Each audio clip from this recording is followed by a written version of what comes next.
बिस्मिल्लाहिर्रहमानिर्रहीम। अस्सलामुअलैकुम व्यूवर्स। आज हम गुड बाय मिस्टर चिप्स के सेकंड चैप्टर पर बात करेंगे।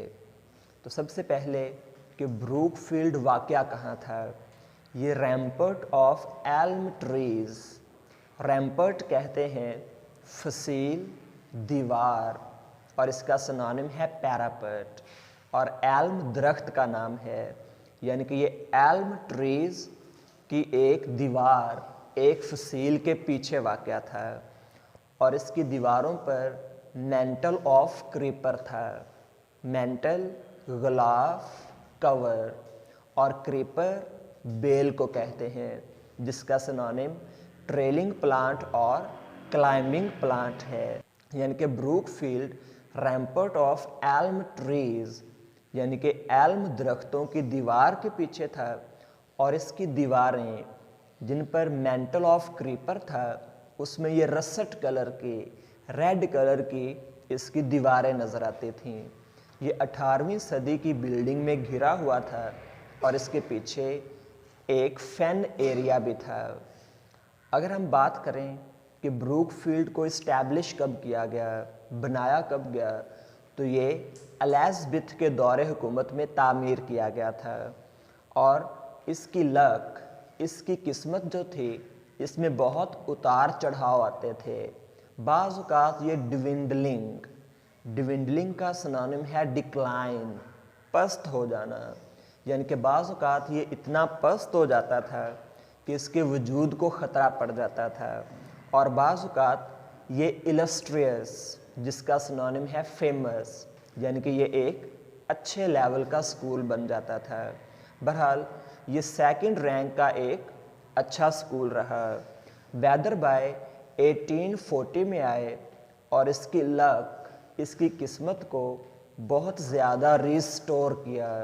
रिस्टोर का सिनोनिम है रिकवर, यानी कि वेदर बाय ने आकर ब्रूकफील्ड की किस्मत को थोड़ा सा बेहतर किया और ये सेकंड रैंक का एक बेटर स्कूल बन गया। Question, how did Brookfield look? Answer, Brookfield lay behind the rampart of elm trees. On the walls of the Brookfield, there was mantle of creeper, and it looked rust-colored from them. There was also a fen area behind Brookfield. Question number 2. What was status of Brookfield? There were many ups and downs in the luck of Brookfield. Sometimes it dwindled to non-existence and sometimes it became illustrious. It was a good school of second rank. Question number 3. When was it established? Answer, Brookfield was established in the reign of Elizabeth.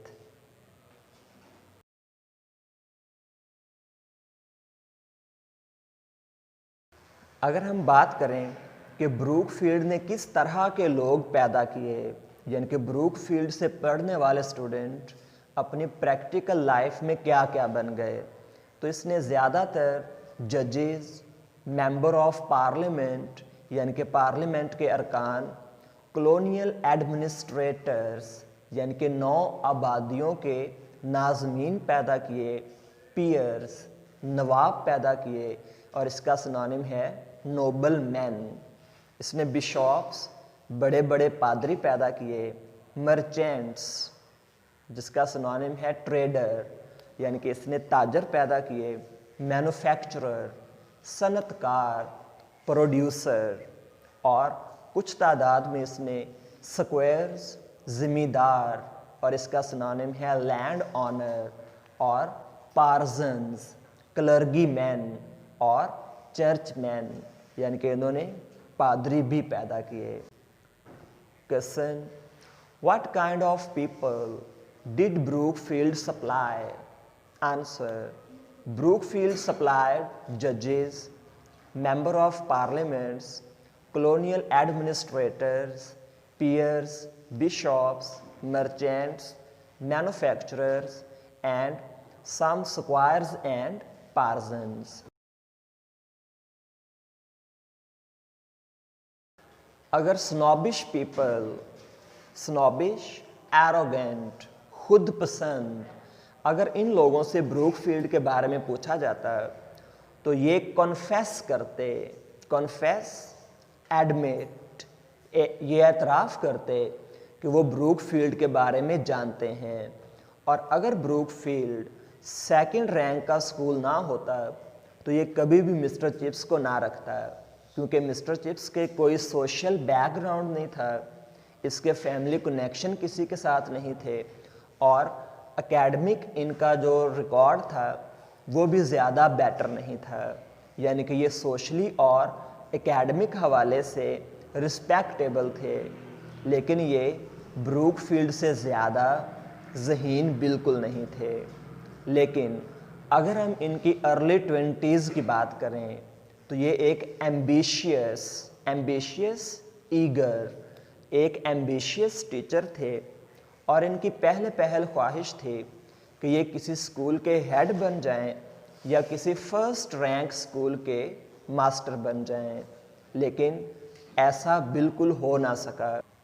Question, was Chips an ambitious teacher? Answer, in his early 20s, he was an ambitious teacher.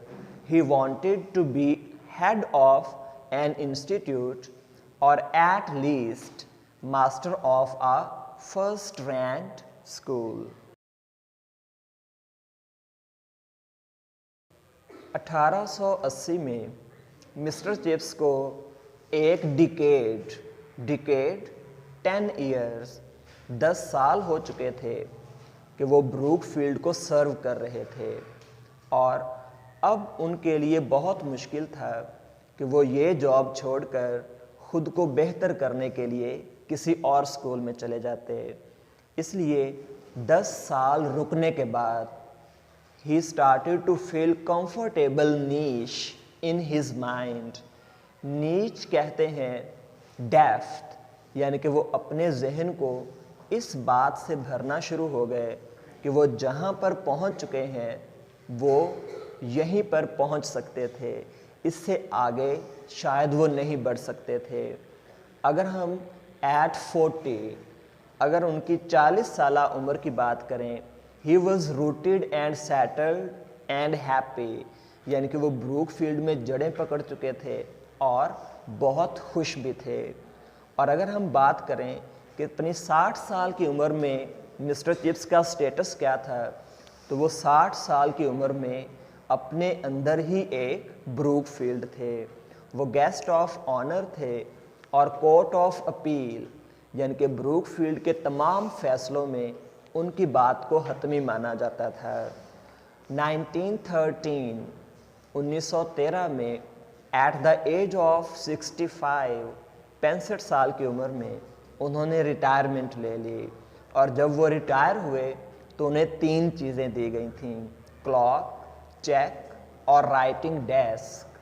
Retirement लेने के बाद mister chips school से एक सड़क पार Mrs wickets के घर में रहना शुरू हो गए।